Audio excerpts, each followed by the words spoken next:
Shalom à tous nos bien-aimés dans le Seigneur. Vous qui êtes ici en présentiel avec nous, comme d'autres qui sont sur des réseaux sociaux, nous vous espérons très bien portants par la grâce de Dieu et vous saluons dans le précieux nom du Seigneur Jésus.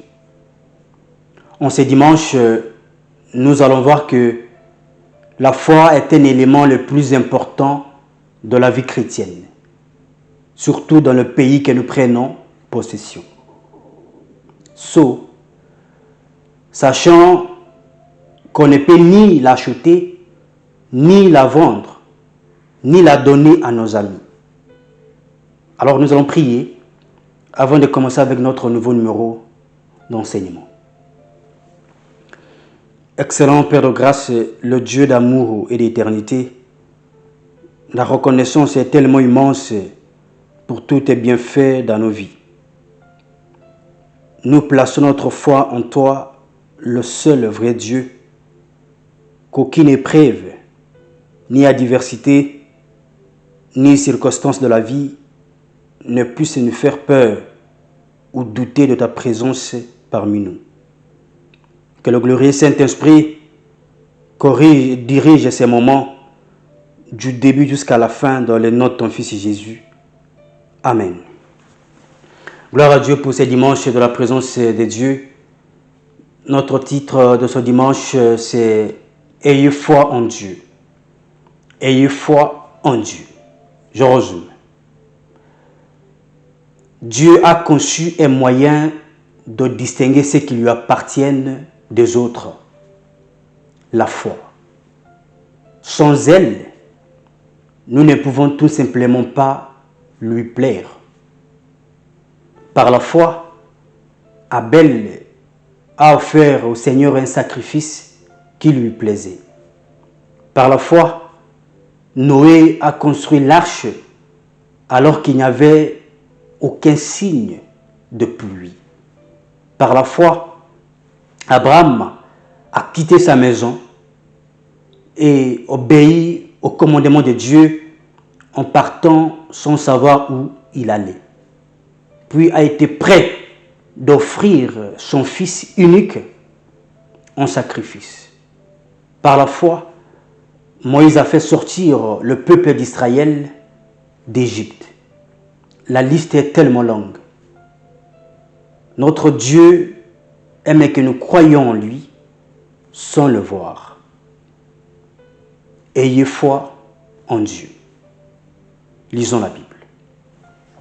La Bible dit dans le livre de Hébreux chapitre 11 verset 1, je lis la parole du Seigneur.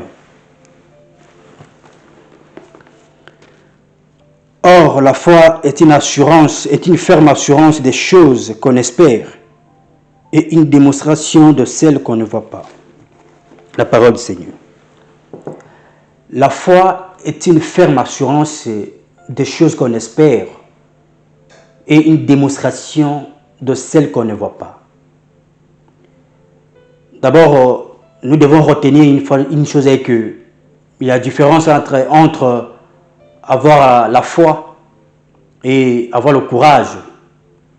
Je discutais d'ailleurs ça avec mon épouse hier soir par rapport à un courageux et un homme de foi.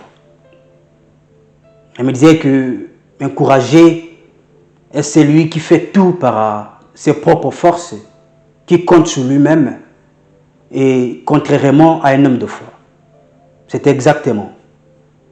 Vous savez, dans un monde où on vit, c'est un monde très intéressant, dont nous devons plus reconnaître que nous sommes spirituels, et nous avons un Dieu qui est spirituel, qui aime que nous vivions par la foi.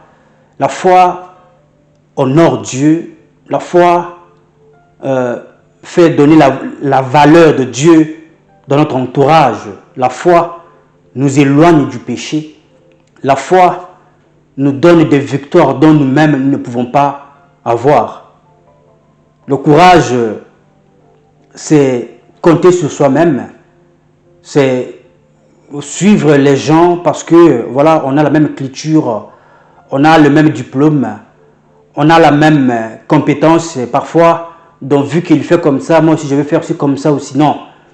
Nous, en tant que chrétiens, on ne peut pas faire comme les autres. On ne peut pas suivre les autres parce qu'il faut les suivre. Nous avons un Dieu qui nous recommande de vivre par la foi, qui nous recommande d'espérer, car ce que nous espérons là, nous allons le vivre. Et c'est Dieu n'aimant pas, c'est Dieu n'échoue pas, c'est Dieu n'est pas un homme pour mentir, c'est Dieu ne peut pas se repentir parce que le plan A a échoué, alors il va passer au plan B. Non, c'est un Dieu qui connaît le début jusqu'à la fin. Et c'est le Dieu qui vous parle, qui vous recommande de espérer encore selon sa parole. Car lorsque je parle de la foi, on ne voit pas seulement une foi comme superficielle. Non, je peux dire autrement, on ne peut pas avoir la foi parce qu'il faut avoir la foi. La foi a quelque part où elle dort, où elle se retrouve dans sa parole, la parole de l'Éternel. Dans Romains chapitre 10, verset 17 nous dit, or la foi vient de ce qu'on attend, et ce qu'on attend vient de la parole de Christ. Donc, les paroles que nous pouvons écouter à gauche, à droite, et les motivations et autres, ça peut nous donner le courage. Mais n'oublions pas que tout ça peut ne rien faire face à une adversité. Tout ça peut rien faire face à une attaque de l'ennemi. Tout ça peut rien faire face à notre destinée. Ce qui compte le plus sur nous les enfants de Dieu, sur nous les rachetés qui prennent possession du pays, c'est ce que Dieu a dit dans sa parole. C'est ça qui va plus nous redonner la foi d'espérer, et nous aurons une ferme assurance des choses que nous espérons là, et ce que nous espérons va devenir une démonstration de tout ce que nous n'avons pas encore vu ou touché depuis notre naissance. Nous devons savoir, une fois de plus, c'est que avec Dieu, nous sommes obligés de l'écouter pour obéir. Parfois, beaucoup imaginent la foi comme si on doit fermer les yeux simplement et obéir aveuglément. Oui, avec Dieu, parfois, il faut obéir aveuglément si vous écoutez sa parole qui donne la foi. Car c'est sa parole, tout peut passer. Tout coach, tout pasteur, tout prophète passera. Il y avait beaucoup, des milliers de pasteurs avant nous, de milliers de prophètes avant nous, mais tous sont passés. La parole de Dieu est le rose éternel. Donc, si vous espérez, en rapport avec ce que la parole de Dieu vous parle, c'est aussi une foi qui n'échoue pas. Cette foi-là va vous pousser à avoir des résultats que vous-même, en tant qu'humain, vous ne pouvez pas les avoir. Pourquoi? Parce que lorsque nous croyons, lorsque nous mettons la foi, c'est pour comprendre. On ne peut pas croire parce qu'il faut croire. On ne peut pas croire parce qu'il faut croire. C'est généralement aujourd'hui dans les églises, vous pouvez voir même un médecin, même un avocat, même un intellectuel, je peux dire un intellectuel tout court, celui qui a vraiment étudié, mais qui est tout simplement manipulé, utilisé par quelqu'un qui lui parle de Dieu. Voilà, je te parle de Dieu, Dieu va faire ceci, donnez-moi cela, etc. Dieu va te bénir. Mais ça n'a rien à voir. On ne vérifie pas, on ne cherche même pas à savoir d'où viennent ces informations qu'il me parle. Car Dieu ne veut pas que nous puissions obéir aveuglément comme si Dieu n'a pas de référence. Dieu a sa parole. Que si ce que nous écoutons vient de la parole de Dieu, c'est une vraie foi qui va faire de nous des meilleurs guerriers du Seigneur, qui n'auront pas de péché au milieu de nous, qui n'auront pas la peur d'aucune adversité. Et ce que nous croyons là va devenir une réalité. Nous allons le vivre car Dieu ne ment pas, Dieu ne change pas, Dieu ne chancelle pas. Alors si vous voulez transformer vos défis, vos opportunités, si vous voulez tout faire, ce qui est positif dans votre vie, ce qui est bien dans votre vie, dans votre parcours, ayez la foi qui est liée à la parole de Dieu. N'ayez pas la foi parce qu'on vous motive. Là, c'est du courage. Le courage va vous pousser à commettre de péchés, à vivre dans le péché d'ailleurs. On peut boire de l'alcool, on devient courageux, on prend le couteau pour aller faire du mal à quelqu'un. On peut fumer de la drogue, on devient courageux et on part pour braquer les gens, pour faire du mal aux gens, etc. Là, ce n'est pas de la foi. La foi est liée à la parole de Dieu. La foi est liée aux instructions de Dieu. La foi est liée à ce que Dieu a dit. Car c'est ce que Dieu a dit qui ne va jamais échouer, qui ne va pas passer de côté, qui va se réaliser. Si nous voulons tout avoir, sans rien perdre, sans rien passer de côté de notre chemin, surtout dans notre pays promis, nous sommes obligés d'investir notre foi en Dieu, mais notre foi doit provenir de sa parole. De sa parole. Car c'est cette foi-là que la Bible dit que est une ferme assurance des choses qu'on espère. Moi, j'espère que Dieu peut faire comme ça. Où est-ce que j'ai eu cette information? Dans sa parole. Moi, j'espère que Dieu peut changer ma situation. Où est-ce que moi, j'ai eu cette information?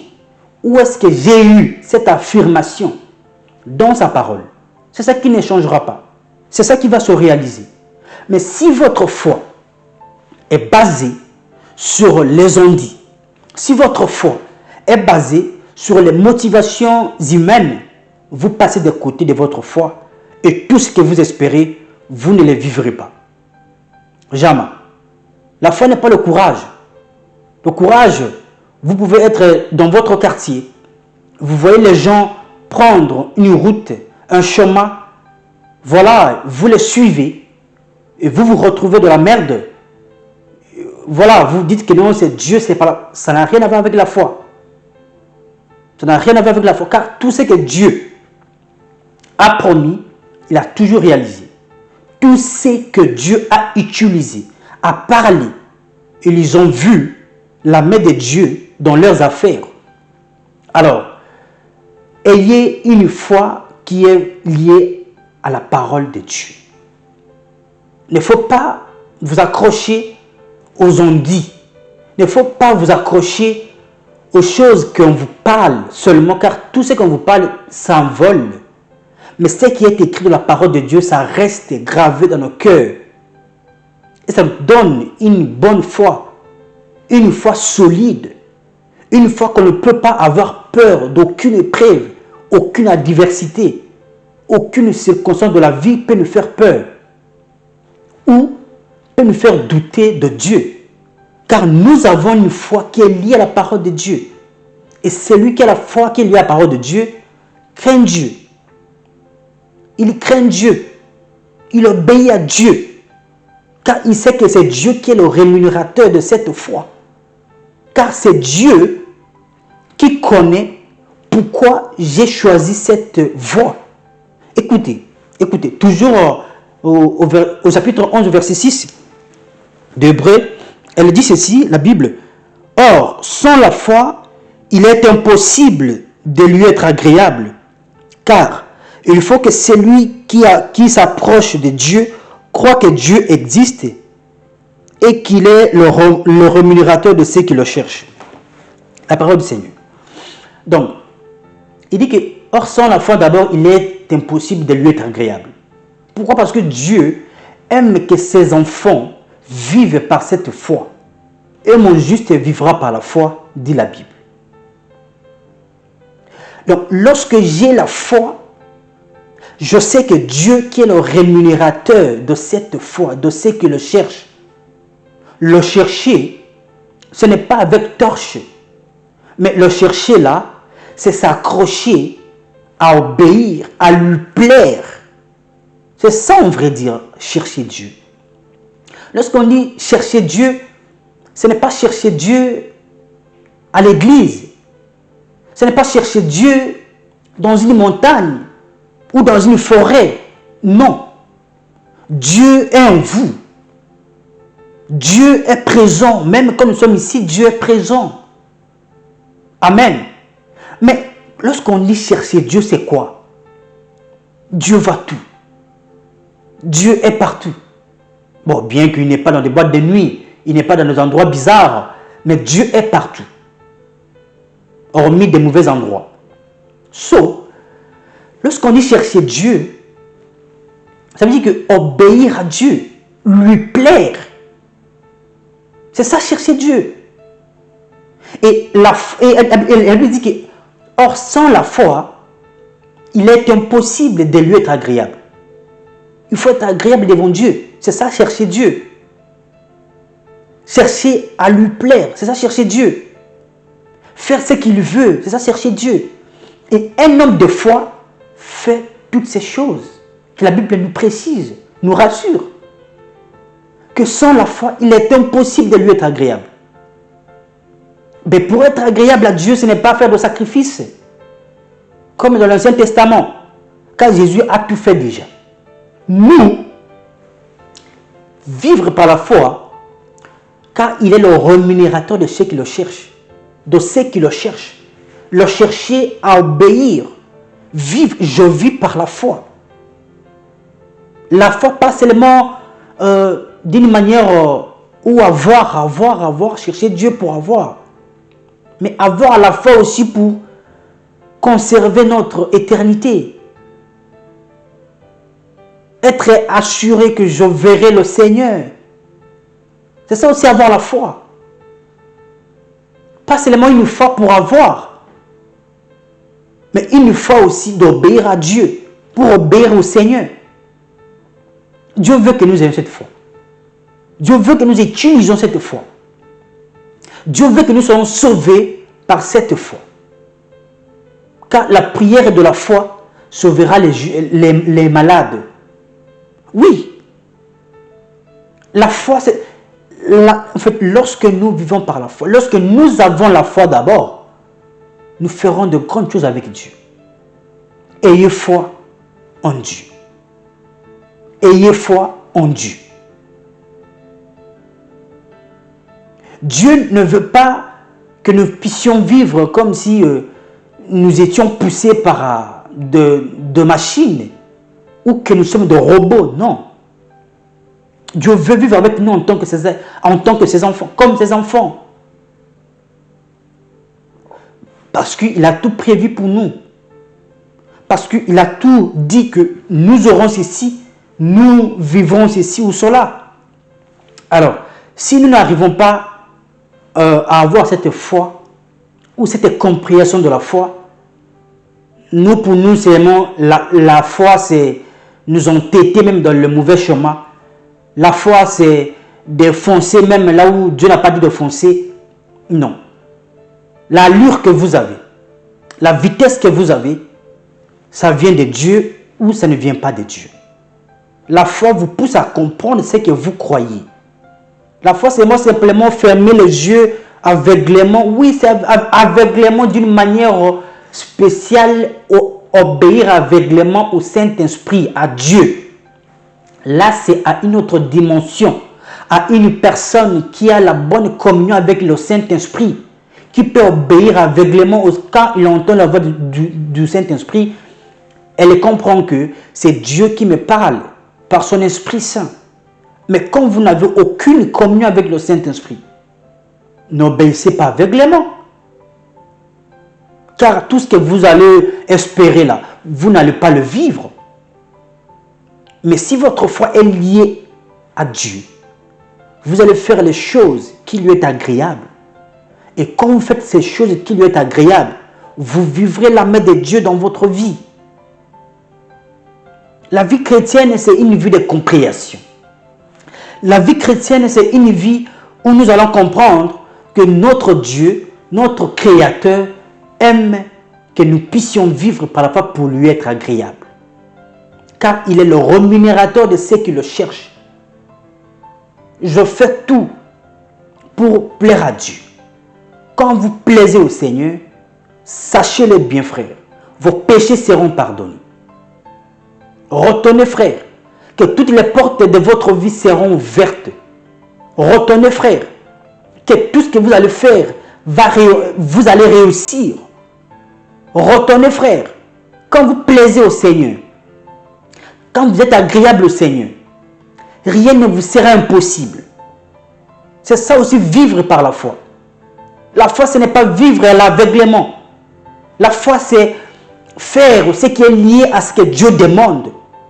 Car c'est à partir de cela que nous verrons le changement dans notre situation, dans notre vie, dans notre maladie, dans tout ce que nous pouvons faire face comme adversité et autres.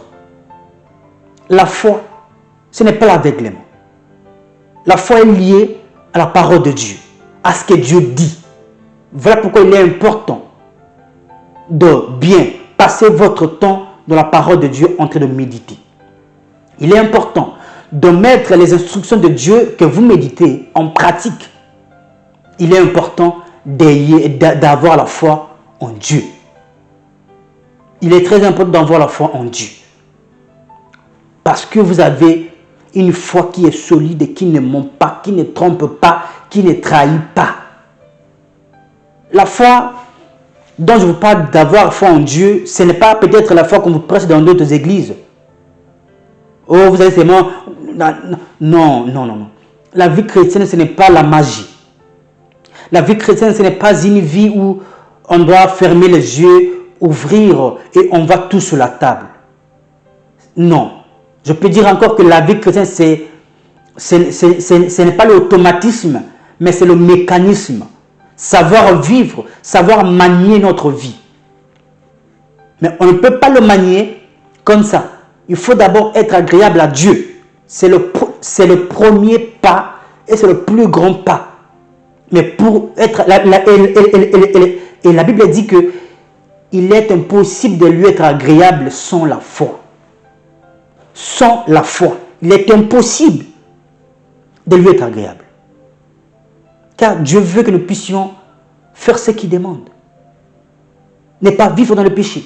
Un homme de foi ne vit pas dans le péché. Jamais du tout. Jamais. Parce qu'il sait que c'est Dieu qui est le rémunérateur de ceux qui le cherchent. Et comment je le cherche, comment j'espère en lui, quand moi j'espère en lui et je vis dans le péché, il ne me donnera pas. Non. Parce qu'il y a une grande différence aujourd'hui. Il y a beaucoup de débats entre les gens qui soutiennent les pécheurs à cause de l'amour de Dieu et les gens aussi qui condamnent aussi les pécheurs à cause de l'amour de Dieu. Vous savez, la Bible est claire. La Bible ne change pas. On aura un temps pour prêcher sur la grâce, par la grâce de Dieu. Je sais que le Saint-Esprit va le mettre à cœur. Mais il faut retenir que la Bible, la parole de Dieu, ne change pas. Non.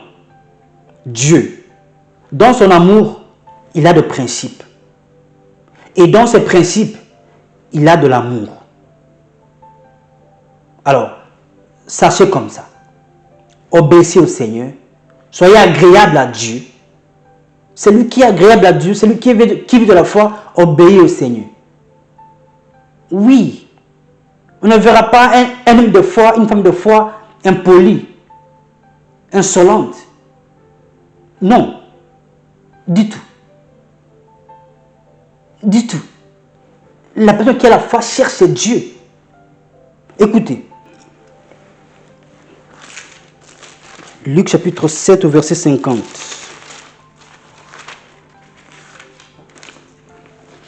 La Bible dit, mais Jésus dit à la femme, ta foi t'a sauvée, va en paix. Parole du Seigneur. Cette femme qui était une femme pécheresse, qui était une femme impudique, si je peux dire, mais elle a compris que c'est en Jésus, c'est en cet homme que je dois chercher pour avoir ma délivrance, pour être sauvée. Je dois le chercher, car elle a compris que Dieu est le rémunérateur de ceux qui le cherchent. Et un homme de foi, et Jésus a dit dans sa bouche que va, ta foi t'a sauvé, va en paix. La femme va, ta foi t'a sauvé. Parce qu'elle a compris que ceux qui cherchent Dieu ont toujours une récompense de Dieu. Chercher Dieu que je parle là, c'est obéir, c'est lui plaire. Il faut bien lire toute l'histoire de cette dame. Qu'elle était pécheresse. Et vous comprendrez en quel point il est important de chercher Dieu pour que nous soyons agréables devant Dieu. Chercher Dieu avec foi. C'est ça, la foi. Ayez foi en Dieu. Jésus dit, ta foi t'a sauvé. Ta foi t'a sauvé, va en paix. Avec tout ce qu'elle avait comme pécheresse, comme péché, comme problème, comme difficulté. Jésus a tout enlevé ça, car il est le rémunérateur de ceux qui le cherchent. Il rémunère ceux qui le cherchent. Et un homme de foi cherche toujours là où il y a Dieu, là où il y a la vérité. Cherche toujours pour être agréable à Dieu. C'est ça un homme de foi. Un homme de foi ne vit pas parce qu'il faut vivre. Non. Non du tout. Ne vit pas parce qu'il faut vivre. Un homme de foi est celui qui fait tout pour être agréable au Seigneur. Car la foi que je vous parle est une ferme assurance des choses qu'on espère. Mais on espère à qui? En Dieu qui connaît toutes choses. On espère que Dieu peut faire quoi? Donc tout ce que vous connaissez de Dieu va vous motiver à vivre pour lui et à espérer pour vivre ce que vous avez besoin. Le secret pour vivre l'accomplissement de Dieu dans votre vie, c'est de lui plaire, c'est de lui être agréable. Rien d'autre. Mais la Bible dit qu'il est impossible de lui être agréable sans la foi. Donc la foi est la chose la plus importante. La foi est l'élément le plus important de notre vie chrétienne si nous ne savons pas. Si nous ne savons pas. La foi peut déplacer tout. Toute forme d'adversité. Lisons la Bible. Marc chapitre 11, verset 22 à 23. Marc chapitre 11, verset 22 à 23. La parole du Seigneur, je lis. La Bible dit,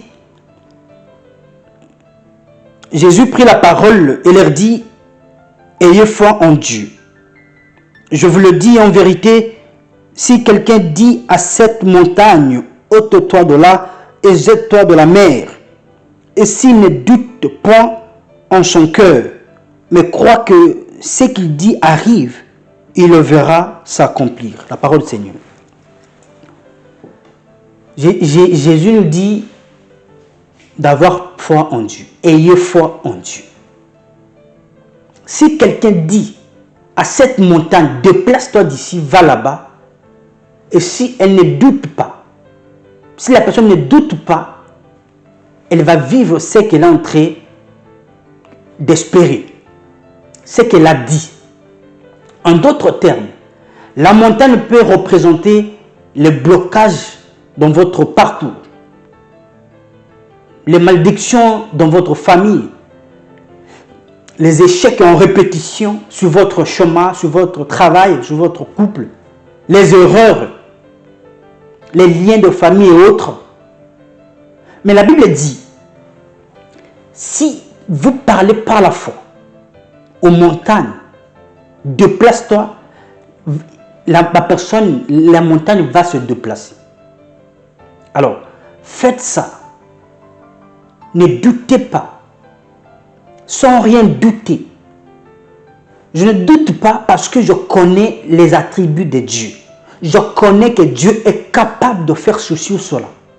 Je connais d'où Dieu est venu avec moi, d'où il m'a pris et de quoi il est capable de faire dans ma vie. Je connais tout ce qu'il a fait avec les gens qui m'ont précédé. Je connais comment il a fait avec tout l'Ancien Testament. Je connais comment il a fait avec tout le Nouveau Testament, tous les apôtres, tous ceux qui ont espéré en lui. Et cette connaissance, j'ai où? Dans sa parole.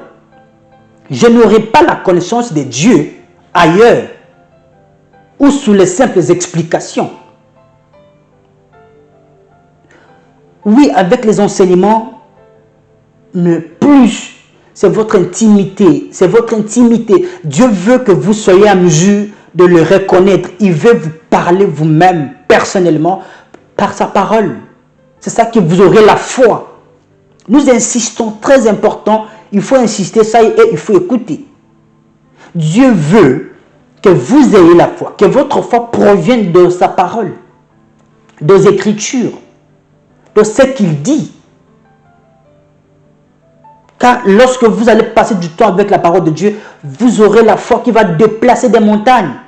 Vous aurez la foi qui va déplacer, changer des situations. Vous aurez la foi qui va modifier le jeu. Vous aurez la foi qui va vous permettre de passer à une autre dimension. Cette foi est dans les Écritures de Dieu, dans la parole de Dieu. Ce n'est pas ailleurs qu'on peut la voir. Ce n'est pas de la bouche d'un prophète ou d'un pasteur, mais dans la parole de Dieu que nous pouvons avoir, que nous pouvons puiser cette précieuse foi. Et Dieu nous demande de parler. Pour qu'il n'y ait pas de doute, il faut que vous ayez une communion avec le Saint-Esprit pour vous rassurer que ce que vous parlez, Dieu a déjà fait dans le passé. Car il n'y a rien de nouveau sous le soleil. Il n'y a rien de nouveau sur le soleil. Et quand vous n'avez aucune idée, vous allez trembler, vous allez avoir peur, vous allez douter. Et tout ce que vous avez parlé, vous ne vivrez pas.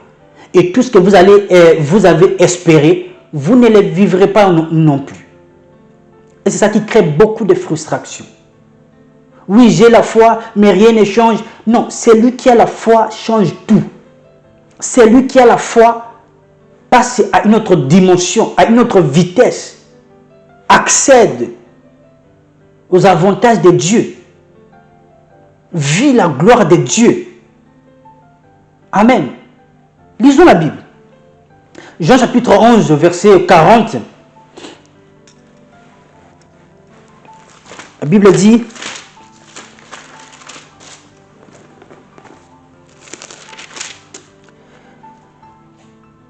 Jésus lui dit: n'ai-je pas dit que si tu crois, tu verras la gloire de Dieu? Parole du Seigneur. C'est l'histoire de Marthe avec Jésus et Lazare. Vous voyez, lorsque vous croyez, Jésus a dit, mais il ne t'ai pas dit que si tu crois, tu verras la gloire. Ça veut dire que celui qui croit a toujours vu la gloire de Dieu dans sa vie, dans ses histoires, dans ses affaires, dans son foyer, n'échoue pas. Parce que cette foi provient des Écritures. Parce que cette foi, c'est l'homme qui a parlé. Ce n'est pas un homme qui peut modifier son langage, ses promesses, ses propos, ses propositions, si vous voulez, je peux me permettre. Mais c'est Dieu qui ne change pas, qui ne chancelle pas, qui ne se répond pas.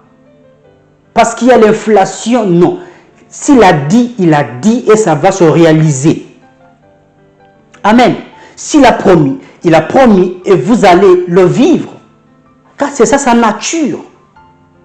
Il dit à Marthe, ne t'ai-je pas dit, Marthe, si tu crois, tu verras la gloire de Dieu. Et cette foi, vous allez croire quoi? En quoi? Ce n'est pas aveuglé, mon frère. Ayez foi en Dieu, oui. Mais comment avoir cette foi? Cette foi est dans la parole de Dieu. Vous écoutez la parole de Dieu. Vous la méditez.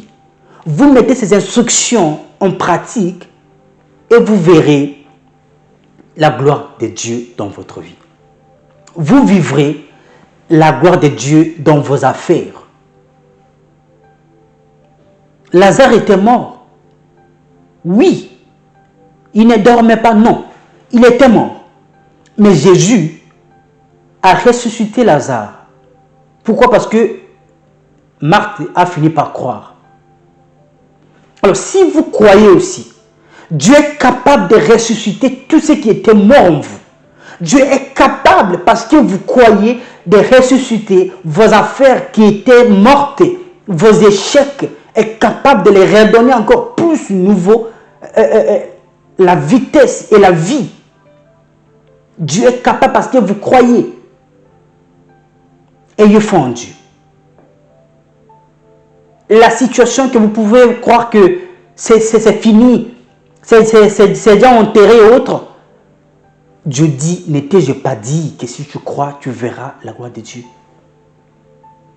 La gloire de Dieu vient avec la résurrection. La gloire de Dieu vient avec la joie, avec l'accomplissement de ses promesses dans votre vie. Et tout ça, ce n'est pas superficiel. C'est le mécanisme. Ce n'est pas l'automatisme. On ne peut pas donner la foi à nos amis, non. On ne peut pas donner ni l'acheter, ni la vendre, non. La foi se trouve dans la parole de Dieu. Vous devez la puiser vous-même. Et Dieu donne à ceux qui le cherchent. Il rémunère ceux qui cherchent à avoir cette foi. Ceux qui passent du temps en train de méditer sa parole et mettre en pratique ses instructions. Ils ont la foi. Et lorsqu'ils ont la foi, ils vont croire. Et lorsqu'ils vont croire, ils vivront la gloire de Dieu dans leur vie. Amen. Croyez et vous vivrez la gloire de Dieu dans votre vie.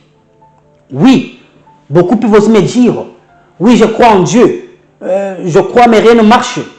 Écoutez bien. La Bible dit dans Jacques chapitre 2, verset 19, on ne va pas lire, que tu crois qu'il y a un seul Dieu, tu fais bien. Mais n'oublie pas que les démons aussi le croient et ils tremblent. Vous pouvez croire. C'est ça même la différence avec la foi. Le démon croit, la Bible dit que les démons croient aussi que Dieu existe. Donc, ce n'est pas le fait de croire que Dieu existe qui est un problème. Votre foi doit être liée à la parole de Dieu, frère. Oui, je crois, mais je ne vois rien du tout, il n'y a pas de changement. Frère, votre foi est basée sur quoi? Car les démons aussi le croient. Les démons aussi, ils ont une foi. Mais cela ne les empêche pas de vivre dans le péché, de vivre, de tuer, de faire du mal aux gens, aux autres. Vous avez quelle foi? N'ayez pas la foi des démons. Ayez la vraie foi en Dieu. Oui. La vraie foi est liée avec la parole de Dieu. Se trouve dans la parole de Dieu. N'est pas ailleurs. Car les démons aussi les croient. Et d'ailleurs, ils tremblent devant Dieu. Nous, parfois, on ne tremble pas devant Dieu. Oui, on croit que Dieu existe, mais écoutez, on croit même que Dieu ne veut pas ça, mais on fait ça exprès, sans trembler. Et on veut vivre la gloire de Dieu. On veut voir la gloire de Dieu dans nos affaires. Non, ça ne marche pas comme ça avec Dieu. Dieu est celui qui respecte ses principes et qui met de l'amour dans ses principes. Et dans son amour aussi, il y a des principes qu'il faut obéir. Sa foi est liée à sa parole. Sans cette parole, vous n'aurez pas la foi de Dieu. Non. Bien entendu que nous sommes appelés à vivre par la foi et non par la vue, comme dit 2 Corinthiens chapitre 5, verset 7. Nous vivons par la foi et non par la vue. Amen. Oui. Mais pour vivre par la foi en question, ce n'est pas une foi superficielle. Ce n'est pas une foi qu'on peut ramasser dans la rue. Ce n'est pas une foi où quelqu'un va nous motiver, qui est liée aux motivations. Non. C'est une foi qui est liée aux Écritures sacrées de Dieu. Aux Écritures sacrées de Dieu. De ce que Dieu a dit. Car Jésus avait dit que l'homme ne vit pas seulement du pain, mais de toute parole qui soit de la bouche de Dieu. Et nous vivons, pas par la vue, mais par la foi. Mais c'est quelles paroles qui sont de la bouche de Dieu? Ce sont qui vont me donner la foi de mieux vivre, de mieux expérimenter sa gloire sur la terre, dans nos affaires, dans nos différentes situations auxquelles on peut faire face, dans nos différentes épreuves, etc. Ayez foi en Dieu. Cette foi, vous l'aurez dans les Écritures, liée avec Dieu. Ne cherchez pas ça ailleurs. Dieu nous donne sa foi qui se trouve dans sa parole, car c'est avec ça que nous ferons des exploits dans ce monde qui nous a placés. On se retrouve le dimanche prochain pour la suite de notre numéro. Votre frère, Pasteur Racheté.